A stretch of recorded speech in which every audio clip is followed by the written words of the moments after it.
यहाँ पर मैं हूँ सुबोध सिंह। आराधना शास्त्री जी हैं, अयोध्या से चल के वैशाली जिले में आई है। 6 महीने के अंदर में वैशाली जिले के इनका दूसरा दौरा है।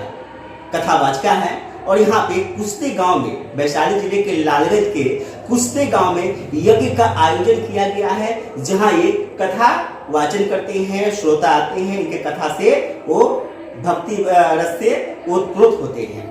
तो इनसे ही कथा वाचन के बारे में कुछ बातें करेंगे।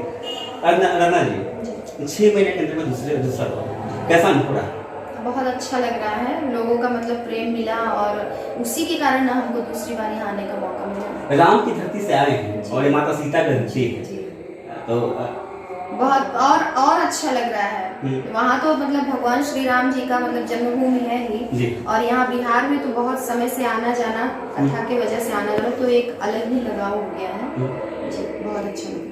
आप व्यासपीठ पे विराजमान होते हैं और नीचे आपके श्रोता की संख्या सैकड़ों में होती है, हजारों में होती है। तो श्रोता को अपनी बातों से प्रभावित करना, भक्ति रस से ओतप्रोत करना सामान्य बात है या बहुत कठिन बात है? नहीं, बहुत देखिए सामान्य भी नहीं है, कठिन भी नहीं है।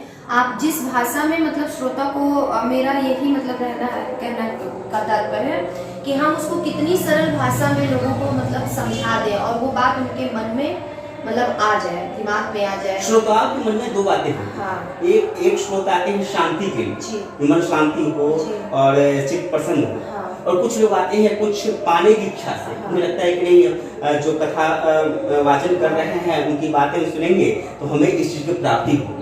तो दोनों श्रोताओं को प्रभावित करना है, कैसे मैनेज करते हैं? मैनेज हो जाता है क्योंकि जी बिल्कुल होता है। ये भगवान की भी कुछ कृपा होती है कि जैसे हम जो भी बोल रहे हैं तो किसी श्रोता को तो मतलब सुनने में अच्छा लगता है, आनंद आता है। दूसरी बात, उसको शांति मिलती है, जैसा कि आप बोले हैं।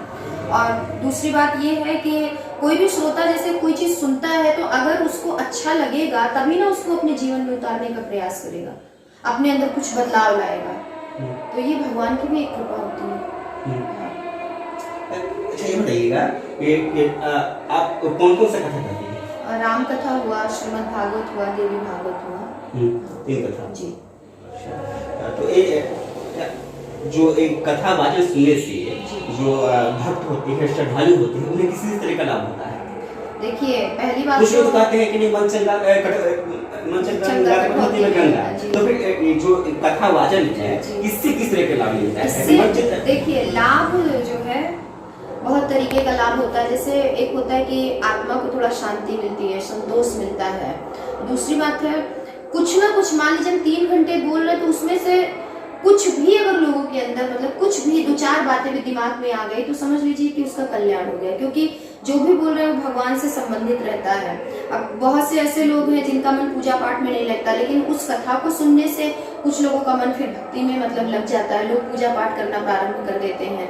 कुछ ऐसे पुरुष वर्ग के भी लोग हैं, माताएं भी हैं, जो बिल्कुल नहीं चाहते कि हाँ हम पूजा पाठ करें, लेकिन कथा के प्रभाव से ही लोग अपने अंदर बहुत मतलब चेंजिंग ले आते हैं। उसके प्रभाव से लोग पूजा पाठ प्रारंभ कर देते हैं। तो हर प्रकार से फायदा है। विजुलाइज जमाना हो गया है, सब कुछ नेट पे उपलब्ध है। उसके बावजूद जो सजीव जो आप कथा वाचन करते हैं वहाँ लोगों की संख्या बढ़ने से घटी है, बढ़ी है? नहीं, संख्या को तो हम ये कहेंगे कि संख्या केवल बढ़ रही है, घटी तो बिल्कुल नहीं है। क्योंकि आप कुश्ते में कथा वाचन कर रहे हैं, दूसरी जगह के दर्शक श्रोता है, आपको जो जानने वाले हैं, चाहने वाले हैं, आपको सुन रहे हैं। तो कथा वाचन में क्या जो सजीव प्रसारण यहाँ होता है वो प्रभावित नहीं हुआ है इससे? बिल्कुल प्रभावित हुआ है। जैसे एक होता है कि यूट्यूब हुआ या चैनल पे जो भी आ रहा है वो तो लोग सुनते हैं, लेकिन एक सामने से जाकर के सुनने में एक अलग आनंद आता है। तो इस कारण भी लोग आते हैं।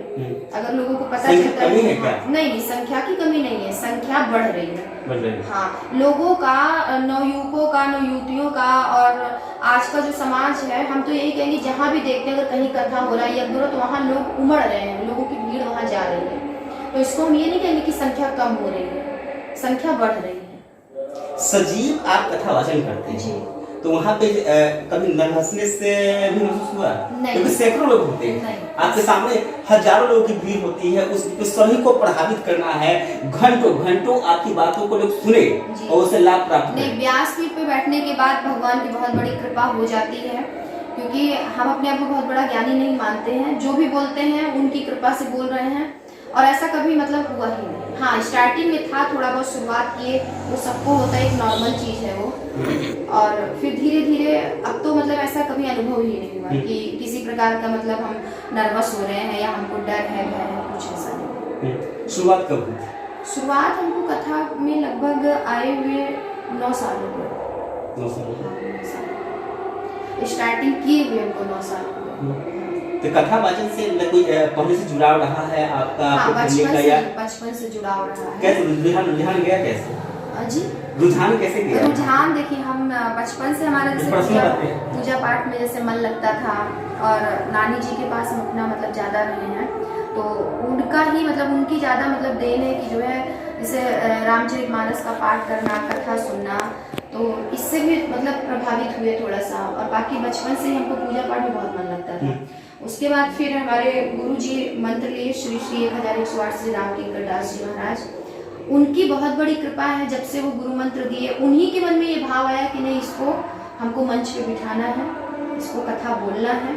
तो ये गुरु की भी बहुत बड़ी कृपा है, और ठाकुर जी की कृपा तो है ही कि हम मतलब इस प्रकार से मंच पे बोल रहे हैं, कथा कह रहे हैं, तो ये गुरु की कृपा है। बढ़िया लगता है और लोगों को फायदा होता है सुनने से। हमारी समझ से तो बिल्कुल होता है, इसमें नुकसान तो कुछ है ही नहीं है जी। सब लोग को सुनना चाहिए, सबको सुनना चाहिए। जो लंबा अनुभव रहा है आपका, कोई यादगार कोई लम्हा ऐसा कुछ? नहीं, यादगार लम्हा देखिए, हर जगह देखिए, जितने भी मतलब जहाँ जहाँ जाते हैं, तो सब व्यक्ति एक ही तरीके के नहीं होते हैं, सब समाज एक तरीके का नहीं होता है, तो अलग अलग समाज है, जहाँ जैसा रहता है वहाँ मतलब एक होता है कि जहाँ थोड़ा सा अच्छा हुआ, लोग अच्छे मिल गए, समाज अच्छा है, तो अपने मन को थोड़ा खुशी होती है। जहाँ नहीं उस तरीके का मिलता तो थोड़ा सा बस दुख होता है, बस यही रहता है, कोई बात नहीं। अदादा शास्त्री जी हैं और ये कथा लंबे समय से कथा वाचन कर रहे हैं, और इनको सुन के भी कई लोग, जब सैकड़ों के बीच होती है, जाहिर सी बातें कई लोगों की जिंदगी में बदलाव आया होगा और आगे भी आएगा।